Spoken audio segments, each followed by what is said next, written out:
Bagsak ang balikat ni Patricio na tumalikod sa akin at naglakad papalabas ng gusali. Naaawa man ako sa kanya subalit hanggang doon na lang yun. Tayo na, Jacinta, pukaw ni Reynan sa akin at hinawakan niya ang aking palad.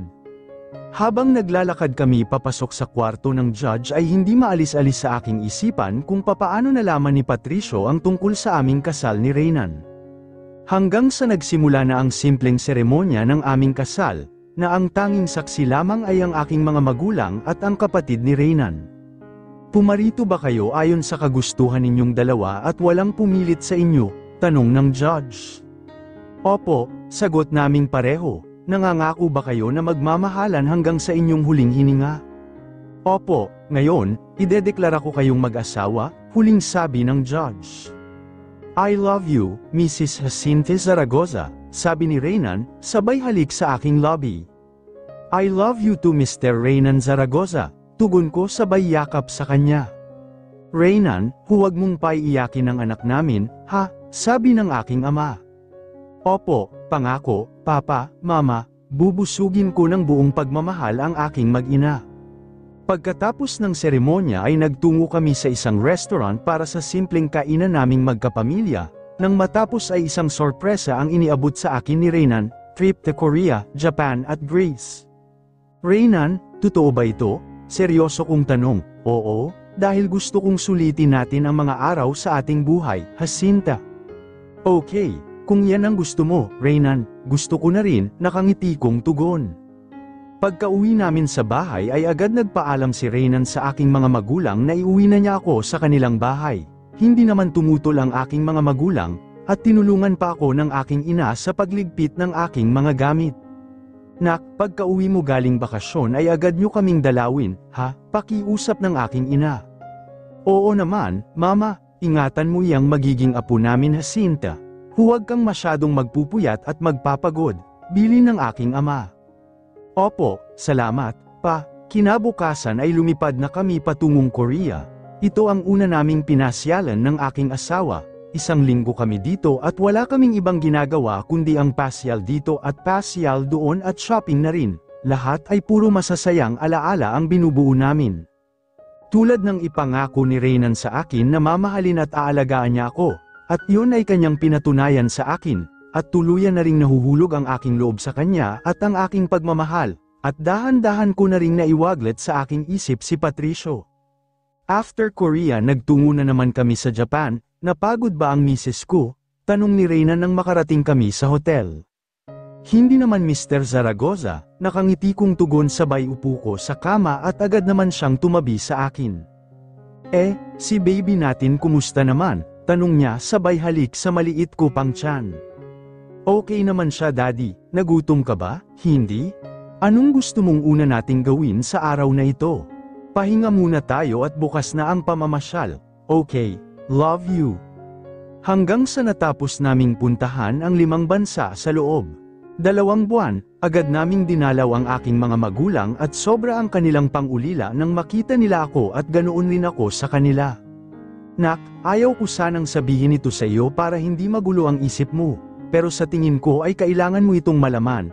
Panimulang pahayag ng aking ina at nakaramdam naman ako ng konting kaba.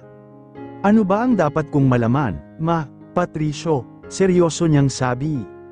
Bakit, ano ang nangyari sa kanya? Nakaretay siya ngayon sa hospital, Jacinta, nagtangka siyang magpakamatay.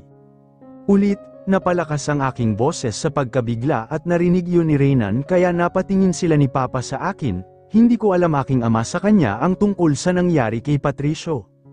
Gusto mo ba siyang dalawin? Sabi ni Reynan nang makalapit siya sa akin. Hindi ako makasagot dahil iniisip ko ang kanyang mararamdaman. Okay lang sa akin, Jacinta, alam kong mahabang panahon rin na may pinagsamahan kayo, saad ng aking mapagmahal na asawa. Pwede mo ba akong samahan? Tanong ko sa aking asawa. Okay, sasamahan kita. Salamat, Reynan, sabi ko sabay yakap sa aking asawa. Pagkatapos naming mag-lunch ay nagtungo kami sa hospital kung saan nakarete si Patricio. Hindi awa ang aking naramdaman para sa kanya, kundi ay galit, dahil siya ang may gusto kung bakit nangyari ang lahat ngayon. Hanggang sa makarating kami sa hospital at si Patricio na ang nagtanong kung anong room si Patricio na nakakonfine. Dito na lang ako maghintay, Jacinta, sabi ng aking asawa nang makarating kami sa kwarto ni Patricio. Ayaw mo ba akong samahan sa loob? Huwag na, dito na lang ako para makapag-usap kayo ng mabuti. Okay, salamat, iniwan ko saglit ang aking asawa sa labas ng kwarto at kinatok ko ang pinto. Ang kanyang ina ang nagbukas sa akin. Jacinta, magandang hapon, pasok ka Jacinta. Jacinta, gulat na sambit ng dati kong biyenang lalaki. Para namang nabuhayan ng loob si Jacinta nang makita niya ako, bahagya siyang ngumiti sa akin at ako naman ay nanatiling kalmado at hindi naapektuhan sa kanyang ginagawa. Kumusta ka na, Jacinta? Tanong ng dati kong mga biyenan. Mabuti naman po. Iwanan muna kayo para makapag-usap kayo ng masinsinan, anang ina ni Patricio. Sige po, tugon ko at may kasamang mapaklang ngiti. Kumusta ka na Patricio? Tanong ko sabay upo. Ito, hindi na tuluyan, aniya at malungkot ang boses nito. Kapag masamang damo ay hindi agad-agad yan namamatay, seryoso kong sabi. Oo naman bakit mo ba yan ginawa, Patricio? Sorry, Jacinta, hindi ko lang matanggap ang lahat-lahat, hindi ko matanggap na tuluyan kang nawala sa akin, hindi ko matanggap ang aking pagkatalo, pahayag niya at tuluyang pamatak ang kanyang mga luha. Jacinta, sa sugal ay hindi sa lahat ng panahon na lagi tayong panalo, dapat matuto kang tumanggap ng pagkatalo, pinatunayan mo lang ngayon na talagang mahina ka, at alam mo bang hindi ako naawa sa'yo, mas lalo akong nagalit. I'm sorry, Jacinta, sabi niya. Sabay dampot sa aking isang kamay at niyakap niya ito at humagulgol. Alam mo ba kung bakit hindi kita tuluyang ipinakulong? Dahil gusto kitang bigyan ng isang papagkakataon na magbago. Jacinto, napatawad na kita at kung natuldukan man ang ating relasyon, sana naman bumangon ka para sa pamilya mo dahil nandyan sila na lubos na nagmamahal sa iyo. Treasurer, hindi ko ito ginusto na haantong ang lahat sa ganito. Kahit wala na tayo pwede pa naman tayong magiging magkaibigan. Mahal na mahal kita, Jacinta at nahihirapan akong kalimutan ka. Marami pang babae dyan Jacinta, ibaling mo sa kanila yang naramdaman mo para sa akin, may asawa na ako at mahal ko na siya, pagtatapat ko sa kanya. Ewan ko Jacinta, kung magagawa ko pang magmahal sa iba, tama nang nagkamali ako at natukso ako noon. Reynan, ibangon mong muli ang iyong sarili at isipin mo ang iyong pamilya at maawa ka sa kanila. Oo, pangako, Jacinta, ibabangon ko ang aking sarili para sa iyo. Mali Patricio, ibangon mo ang iyong sarili para sa mga taong nagmamahal sa iyo. Hindi siya kumibo at nanatiling nakayuko at patuloy ang pag-agos ang kanyang mga luha. Hindi na ako magtatagal, nasa labas ang aking asawa at naghihintay, sabi ko sabay tayo. Salamat sa pagdalaw mo, Jacinta, kahit papaano ay gamaan ang aking kalooban. Walang anuman, basta magpagaling ka at huwag mong pababayaan ang iyong sarili. Jacinta, pwede ba kitang may akap sa huling pagkakataon? Sabihin mo, salamat, Jacinta, mahal na mahal kita, mahal na mahal. Mga salitang binitiwan ni Patricio habang yakap niya ako ng napakahigpit, hindi ko naman mapigilan na hindi mapaluha sa kanyang ginagawa, at tumugon ako sa kanyang yakap. Pwede pa naman tayong magiging mabuting magkaibigan, Patricio. Oo, Jacinta, tugon niya at hinahaplos ang aking likod. Paalam, Patricio, sabi ko sa mahinang boses at kumalas na ako sa yakap niya.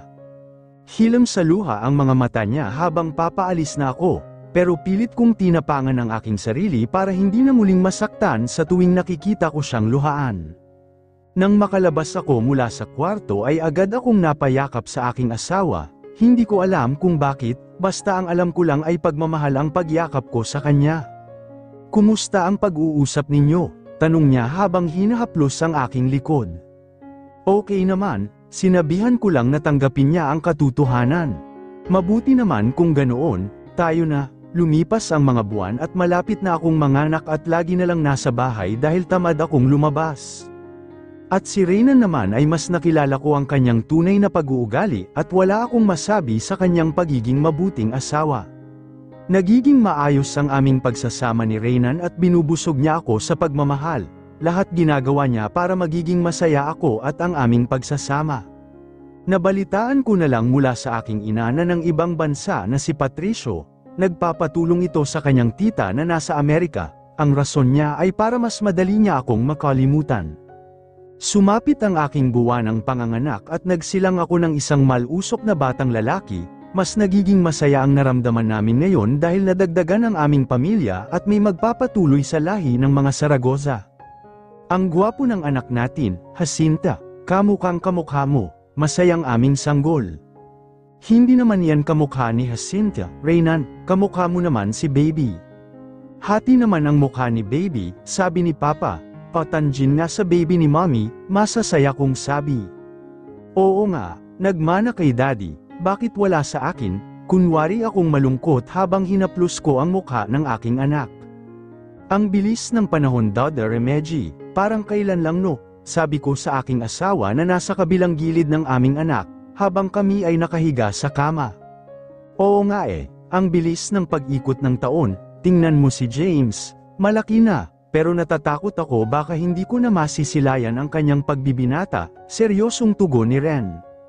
Bakit, Dada? Tanong ko sa aking asawa at nakaramdam ako ng kawerduhan sa kanyang sinasabi. Dahil tinitigan niya ako ng husto, titig na parang ayaw nang matapos. Mahal na mahal kita Jacinta, gusto ko lagi kang masaya. Masaya naman ako sa piling mo Reynan, masayang masaya ako sa ating pagsasama at mahal na mahal kita, kayo ni James ang buhay ko. Basta kahit anong mangyari ang gusto ko mananatili ka pa ring masaya at alagaan mong mabuti ang kalusugan mo, dahil kailangan ka ni James. Hindi ko maintindihan si Reynan, para bang namamaalam ito. Reynan, namamaalam ka ba? Huwag kang ang magsalita ng ganyan, tumatayo ang mga balahimo ko sa iyo, sabi ko na may kasamang konting inis. Ngumiti lang siya sa akin at hinaplos ang aking mukha. Matulog na nga lang tayo, good night, I love you Dada. Sabay halik sa kanyang lobby. I love you too, Mommy. Humiga na kami at yakap ang aming 3 taong gulang na anak na natutulog sa aming gitna dahil naglalambing ito ng husto.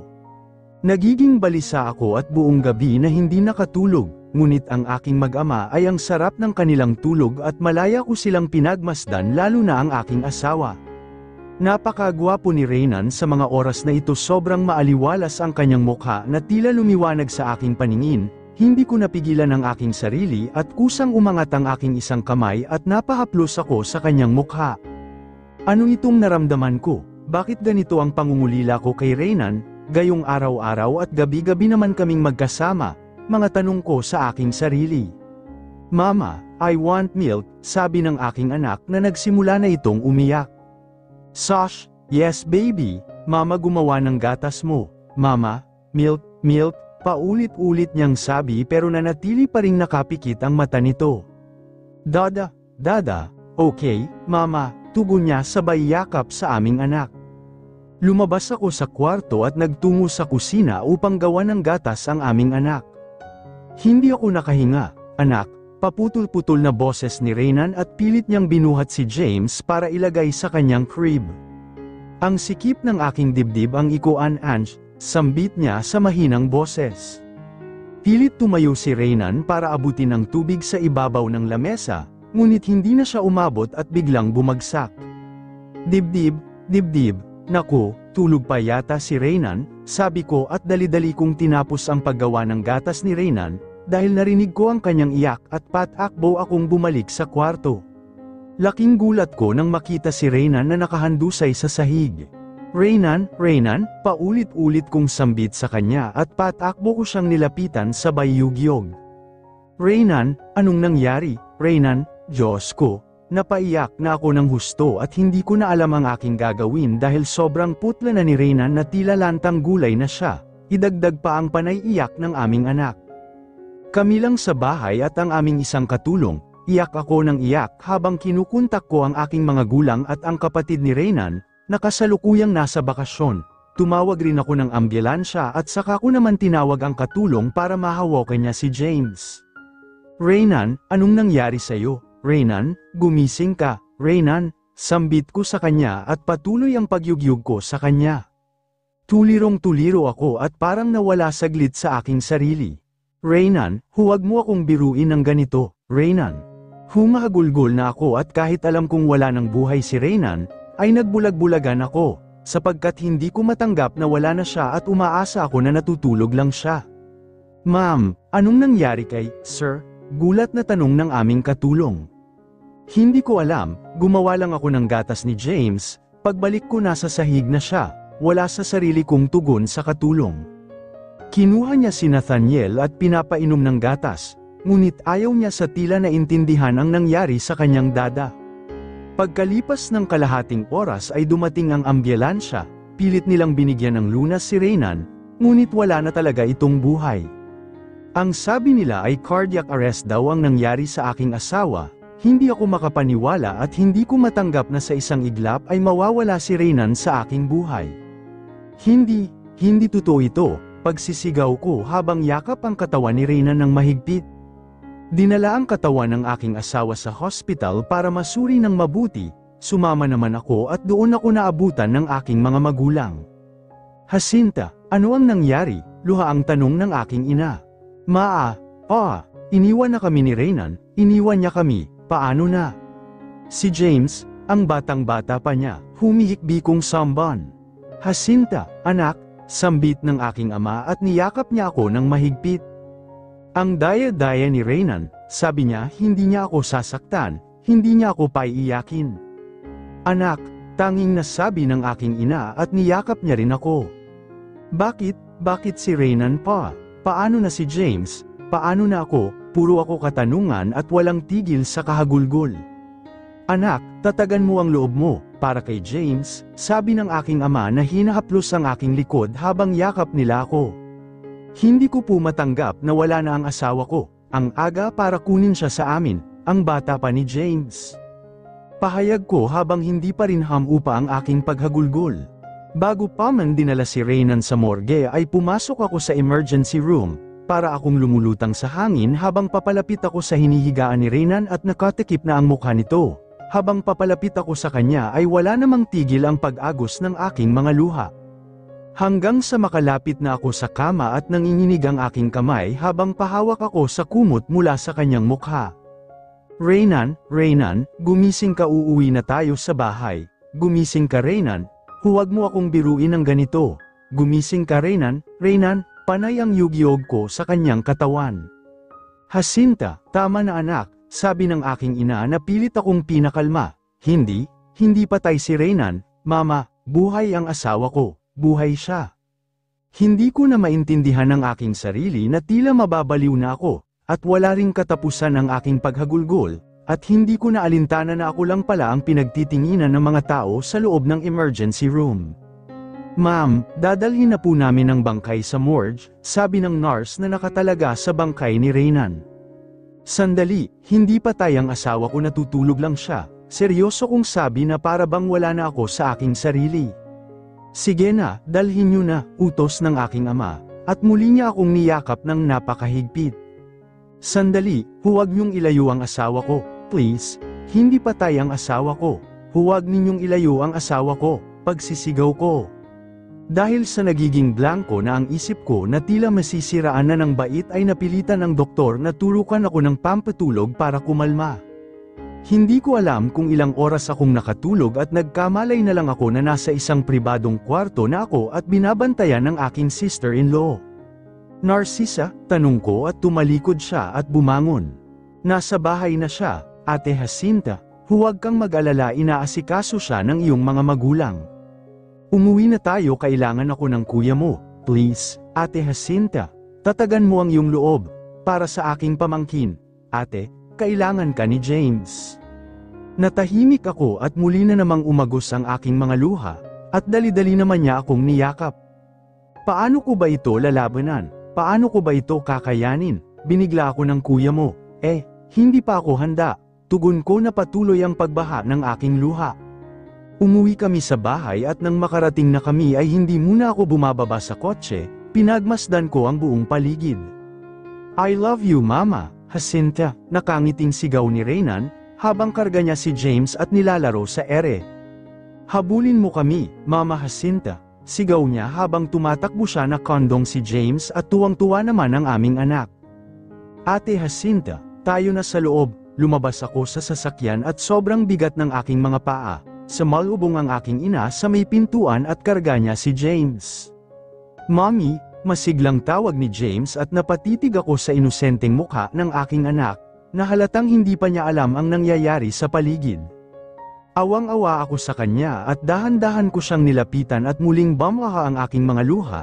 Maingat ko siyang kinuha at niyakap ng napakahipit para kahit papaano ay makahugot ako ng lakas. Karga ko ang aking anak at nilapitan ko ang kabaong ng aking asawa. Hindi pa nga ako nakalapit ay nagsimula ng manghina ang aking mga tuhod at sobrang naninikip ang aking dibdib na para bang gusto kong sumigaw ng sumigaw. "Reynan, ang daya-daya mo naman, ang sabi mo hindi mo ako sasaktan, sabi mo hindi mo ako paliyakin, pero ano itong ginagawa mo sa akin? Bakit Reynan, bakit ang aga mong nang iwan?" Mga tanong ko at humagulgol na naman. Mommy, sambit ni James at umiiyak ito habang pinagmasdan niya ako at panay punas sa aking mga luha. "Anak, paano ko ba sabihin sa iyo ang lahat?" Garalgal kong tanong habang yakap-yakap ko ang aking anak at napaluhod ako sa harapan ng kabaong. "Anak, halika," sabi ng aking ama at pinatayo niya ako. Lumapit rin ang aking ina at maagap niyang kinuha si James. "Huwag pa, dito muna ako sa tabi ng asawa ko. Hayaan niyo muna ako na makapiling ko siya," nakiusap ko. Iniwan naman nila ako at niyakap ko sa kabaong ni Reynan. "Alam mo ba Reynan, mas masakit pa ang ginawa mo sa akin ngayon kaysa ginawa ni Patricio noon, kasi sinaktan mo ako ng sagad, iniwan mo ako ng panghabang buhay. Ang sakit Reynan, dahil mahal na mahal kita. 1 taon na ang nakalipas Reynan, pero hindi ko pa rin matanggap ang biglaan mong pang-iiwan sa amin ni James. Umaasa pa rin ako na babalik ka sa amin ng anak mo, na sana ang lahat ng ito ay isang panaginip lang. Bumalik ka na Reynan, sobra ka na naming na-miss ng anak mo. Reynan, bumalik ka na, kailangan kita, Reynan." "Jacinta," malamig na boses ni Reynan na sumambit sa aking pangalan, at may kasamang malamig na hangin na damapo sa aking pisngi. "Reynan, sabi ko na nga ba at babalik ka," sabi ko nang makita ko siya. "Jacinta, mahal na mahal ko kayo ni James, sana mapatawad mo ako. Hindi ako matahimik kapag nakita kitang ganito. Ang gusto ko na muli kang lumigaya. Pakawalan mo na ako Jacinta. Palayain mo na ako, mahal na mahal kita." "Reynan," humagulgol ako dahil sa kanyang sinasabo. Reynan," sigaw habang papalayo siya sa akin. Hinabol ko siya ngunit bigla na lang itong naglaho. Jacinta, anak gising," yug-yug ng aking ina. "Mama, nandito ang asawa ko, mama," sabi niya, palayain ko na raw siya. "Anak, hindi matatahimik ang kaluluwa ng asawa mo kung patuloy kanyang nakikita na ganyan ka. Mahal na mahal ka ni Reynan anak at hindi niya ginusto na iwanan kayo ni James. Ang itaas ang may gusto nito. Kaya tanggapin mo na anak, na wala man si Rayban, subalit nag-iwan siya sa iyo ng isang magandang alaala at si Runan yun. Anak," umiiyak na paliwanag ng aking ina. "Mama," napasigaw ako at napahagulgol na naman. "Umuwi ka na anak, hinahanap ka na ni James," at malungkot akong tumayo mula sa puntod ng aking asawa. "Dadaalawin kita dito bukas, Reynan, mahal na mahal kita." "Mommy," sambit ng aking anak, nang makita niya ako na papasok sa aming bahay. "Reynan," tugon ko habang napayakap ako ng husto sa aking anak. "I miss you, Mommy, I miss you too, anak," turan ko at biglang bamaha ang aking mga luha sa balikat niya. "Mommy," sabi ni Dada, "alagaan daw kita at sabihin ko rin daw sa iyo na huwag ka nang malungkot kasi nandito naman ako," kwento ng aking anak sabay punas sa aking mga luha. "Kailan niya sinabi?" "Kagabi po, at sabi ni Dada lagi daw kitang papasayahin." Muli akong napayakap sa aking anak at awang-awa ako sa kanya. "Mommy, nagutom ka na ba? Nagluto kami ni Lolo." Tumango ako at pilit ngumiti. Tumayo ako at binuhat ang aking anak at nagtungo kami sa kusina. "Jacinta," tawag ng aking ama. Tumingin ako sa kanya at walang boses na lumabas mula sa aking bibig. "Magbakasyon kaya kayo ni James? Saan naman kami pupunta pa?" "Sa masasayang lugar anak." "Sige, pa. Pag-isipan ko, gusto niyo bang sumama ni Mama?" "Ay, hindi na anak, kayo na lang muna ni James para naman magka-bonding kayong mag-ina." "Mommy, sabi ni Lolo maganda raw sa Baguio at maraming fresh strawberry doon." Gusto mo ba doon, anak? Opo, sigla niyang sagot. Okay, this week pupunta tayo doon. Talaga, mommy? Oo, yehey, makapunta na ako sa Fresh Strawberry. Thank you, mommy, I love you, siglang boses ng aking anak sabay yakap sa akin. Mahal din kita, anak. Nang matapos kaming kumain ay pumasok na ako sa kwarto at iniwan ko ang aking anak sa kanyang lola, dahil gusto kong magpahinga. Papasok pa lang ako sa pinto ng aming kwarto ni Reynan ay kalungkutan agad ang samalubong sa akin. Napatingin ako sa lawaran namin ni Reynan at dahan-dahan akong lumapit, nagsimula namang uminit ang aking mga mata, na tila gustong pamatak ang mga butil ng aking mga luha. Mahal na mahal kita, Jacinta. Ayaw kong mawala ka sa akin, boses ni Reynan na muling bumalik sa aking alaala. Ayaw mong mawala ako sa iyo, pero ikaw ang nawala sa akin, Reynan. Mahal na mahal kita, Reynan. Akala ko habang buhay na akong magiging masaya. Akala ko hindi na ako muling iiyak. Akala ko hindi na ako masasaktan. Ngunit hanggang ngayon ay patuloy pa rin akong nasasaktan, Reynan. Umupo ako sa kama na yakap ang larawan naming dalawa, habang patuloy naman ang pag-agos ng aking mga luha.